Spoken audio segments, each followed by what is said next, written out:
secret that the Senko catches bass no matter the conditions, but over the past couple years, I learned a trick that excels in grass fisheries and overall will just catch you more bass on a Senko. So in today's video, we are going to break down the gear you need to fish this technique, how to rig this technique up, then we'll go out on the water, show you where you want to be fishing this technique and how to fish it, along with some sneaky tricks that I've used over the years to catch even more fish. So stay tuned and you'll be catching more bass by the end of today's video. So let's get started with gear. All you need for this technique is your basic wacky rig setup. So that's what I'm going to be using today. This is my Cashin Ned rig rod. I've been using this one for a wacky rig for a little bit. It's a 7-foot medium fast action. So it has a little bit of backbone, but it also has some tip to make a good cast. I have a Shimano Sedona 2500 on here that has a good drag, so you can hook these fish, let them run, get them in the boat. We're going to be playing some fish around some pretty heavy grass today, and we might catch some big ones. So we're going to need a drag that allows us to get those fish in the boat. And then going along with that, I use 15-pound test braid so that it'll actually saw through the grass, and it'll help me see when I get a bite and feel these fish on these long casts, which we'll show you here shortly. So I use 15-pound test lime green Suffix 832. I have 8-pound test fluorocarbon leader. If we start breaking off, we'll go to 10. I have that as a fluorocarbon leader on there. And then Garrett has a 13 fishing Omen with a Shimano 2500 as well.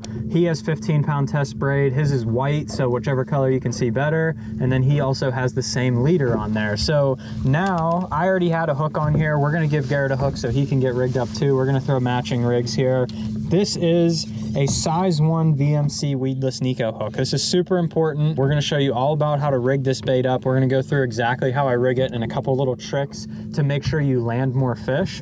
This weedless Neko hook is going to be the crucial part to get this bait through the grass. Without this hook, you will get hung up in this grass, no problem. But these stiff fluorocarbon weed guards, they protect that hook point really, really well from the grass. You'll be surprised how weedless this bait actually ends up becoming. And it has a long shank, so when you hook a fish, most likely they won't come off. Now, granted, we will still lose some fish today. You're getting them on a long cast, and they're getting you tangled up in the grass. So it just happens you'll pull hooks, but you have a better chance if you have a long shank because it'll allow that hook to get behind the fish's jawbone. And then the other two pieces of equipment you need are a VMC crossover ring. And again, this is super important. I've used O-rings before. You could do this with an O-ring, but I highly recommend this one right here. It's going to hold your hook in place so that you don't get snagged in the grass. That combo of this ring and that hook will keep you from getting caught in the grass and catching more fish. So these are size 5s that we're going to use today. I know you guys ask all the time what size ring I use. I'm using a 5mm, and then we have a 3/32 nail weight. So we each have one of those. That's what we're going to need. So now we're going to grab a Senko. I'm actually going to be using the 6th Sense Clout today. One, because I absolutely love these things. They have a very good action in the water, and because I do work with 6th Sense. So if you're interested in checking out any of the tackle we're going to be using today, it'll all be linked in the description below. And if you want to use my code Quince, you can save 10% off your order on 6th Sense websites. Now, this tool right here, there's two things I'm going to use here that are not necessary, but will help you in the long run. One is going to make your rigging a lot easier. These are the G7 pliers for Neko rigging. You don't need these ones. VMC makes their own brand. Spreads that open so you can get your bait in there. I'll put the ring over the bait, and then I'll just snap it off onto there. You're not going to rip tails or anything like that as you're rigging them up. Right, so we have a ring on both of our baits. I'm using clear. It does not matter. You could use black. You could use the green pumpkin ones. They don't really care that much. Now we're going to take our nail weight, and here's a trick to keep your nail weight in the bait a lot longer. A lot of times when you start catching fish on this will start to back its way out and dig a channel in there, and they'll throw your nail weight off before they throw the worm. So I'll push this about 3/4 of the way in till it's like that. I'll back it out just a little bit. It's going to tear a little bit of a channel, but I'll back it out just a little bit. And then I'll take a piece of drop of super glue here.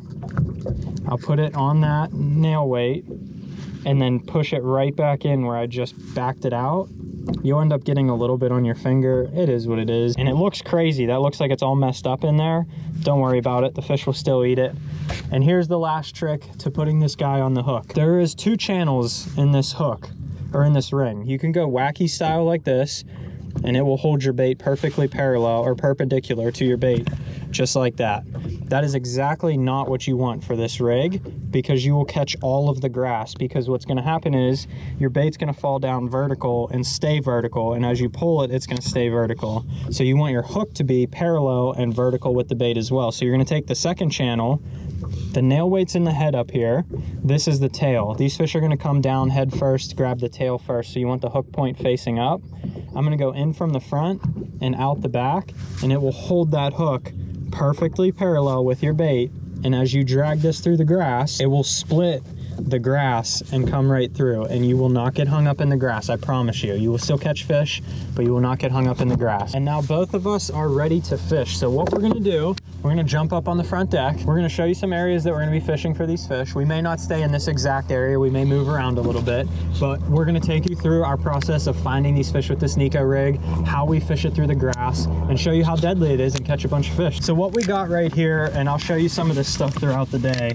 You can see these big tufts of grass on my 360. You can see it on my live scope.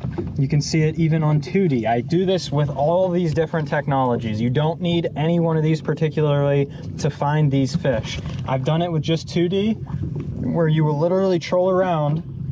This is the bottom line, and this is grass sticking up off of it. I will troll around until I see that and then just cast into it. So you don't need the fancy technology to find these fish. And now all we're gonna do is like fan cast this area. So this is just a big grass flat. There's a spawning bay right there. We're post spawn, the water's 73 degrees, 74 degrees. So this fish could have spawned in there, and then they'll make their way out here and stage and stop until it's ready for them to move on to their offshore stuff for the rest of summer. We're gonna make casts through this grass though, and that's all we're looking for. We're looking for areas, there might be bluegill beds around where these fish are kind of hanging out eating bait. There could be hard bottom areas butted up against this grass that gives them a little bit of a different area to hang out in. We're just looking for areas of change in these grass clumps where these fish will want to sit and hang out. And we're just going to slowly finesse our bait through these areas trying to catch fish. Basically what we will do, we'll bomb cast out there, and some of the tricks we'll talk about as we approach some different areas throughout the day that might have had a little bit more pressure. All we're going to do is just slowly drag this bait on the bottom. You can see I'll probably shake it a little bit. Sometimes I'll shake it through the grass to see if I can get it through. But then I'm going to let the nail weight pull it back down. So if you were to fish a wacky rig on this grass, it's so thick that what'll happen is that wacky rig, one, it takes longer to fall, so it takes longer to cover water, but that wacky rig will fall down and it'll lay on top of the grass instead of go down in it. These fish are most likely down in the grass because of how hot and sunny it is today.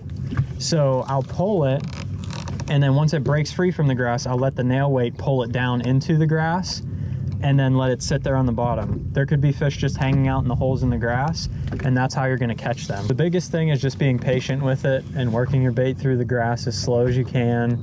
A lot of times it'll just fall into a hole where these fish are sitting. You just have to be patient with it. The biggest thing is just to not get in a hurry and trying to work that bait through there too quickly, because it's not really a reaction bait. So you have to fish areas where you know the fish are, so you're keeping it in front of the fish while they're down there. There's one. He's a baby. You will catch a lot of little ones doing this technique, but on a day where we've been out here fishing for like, what, 4 hours or so, we've caught minimal fish. So we're finally getting some bites here, and you can see this is what they're living in down there. There's one. Back-to-back casts. He's a baby too. This one's even smaller than the last one. We'll find some bigger ones though. While this technique is a numbers technique and you'll catch boatloads of bass, we're planning on showing you that it catches some big ones too. So what we've noticed is a lot of our bites have come from that general direction over there in this grass mat, but nowhere else. And they come on the very end of our cast. So we're gonna squeak over that way just a little bit more. And then I'll put the power poles down again, and we'll literally just repeat the process and fan cast around that area and see if there's a pile of fish over this way just a little bit further that we're just hitting the edge of them. Got him. Another little guy, but they're in here. And a lot of times when you find fish on these grass lakes like this is the way it goes. I mean, there's usually a pile of them there, and you can just get into them in a hurry, catching a bunch of fish. Got him. Crazy. They just get loaded. This one feels a little nicer unless he's stuck down in the grass. I think he's stuck in the grass. Yes, he is stuck in the grass. He is not that big. Little buddy's eating it though. There's a pile of them over there. We just got to figure out how to get the bigger ones to bite. Or maybe the big ones, just sometimes they group up by size. So you might fish a spot that's full of those little guys, and then you could go somewhere else that's full of 2 or 3 pounders. Just got to work around these grass areas to figure that out sometimes. It's one of the times in fishing where you have to fish to figure them out rather than graph. So now that we kind of stopped getting bit on this spot, we're going to start looking for some new grass to see if we can get some other bites or find another school of fish, maybe some bigger ones. So what I'll do is I will pick my power poles up, and we're just going to kind of drift with the wind and cast at the grass that we're seeing as we see it on 2D, 360, whatever we got going on up here, and see if we can catch any. And then when we do, we'll do the same thing. We'll just put the power poles down and fan cast around and see if there's more in the area. The key with that is when you're letting the wind push you, you're not standing on the trolling motor. So we're only fishing in 2 foot of water. So these fish are very shallow. So a lot of times when they get all this pressure, they got boats driving over their head. If you run that trolling motor, you can alert them that you're here. Where if you're just letting the wind kind of do the work, it's a very stealthy approach. A lot of times I'll even turn my fish finders off if I know there's a lot of grass in the area, just so that the pinging isn't going through the water, and I'll make very far casts. You can see we're making really far casts away from the boat. I want my bait to get to the fish before they ever know that I'm here, because that gives me a better chance of them biting the bait. That is not a baby. Yeah, that's a nice fish. That's a nice fish. We finally found a bigger one, just randomly. They're still here. Oh my gosh. That's definitely a better one. 235, almost a 2.5 pounder. Not a bad one. We'll throw him back and see if we can catch some more like her. I already have one. Another one. A little baby back behind the boat. Behind the boat. This thing is micro.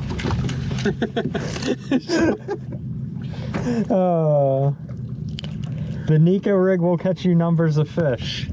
It may not always catch you the biggest fish, but it will catch you numbers of fish. If you're just out there trying to have fun and catch a lot, I highly recommend this technique. Well, we've been wearing these guys out for a little bit, so we're gonna keep moving down a little bit more. Big one. Big one. Yeah. Yep. Good one, Dad. Good one.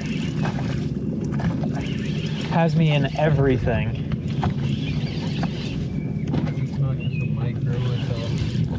Oh, he's not giant, but he's not tiny. He'll do. Ugh. While the Senko rig is an absolutely excellent technique to catch fish around the grass, if you live on a lake that doesn't have grass and you fish a lot of rock fisheries or anything like that, check out this video right here, another technique just like this. I use those in combination together to catch a ton of fish. I hope you guys enjoyed today's video, and if you did, hit the subscribe button down below. Thanks for watching. See you, buddy.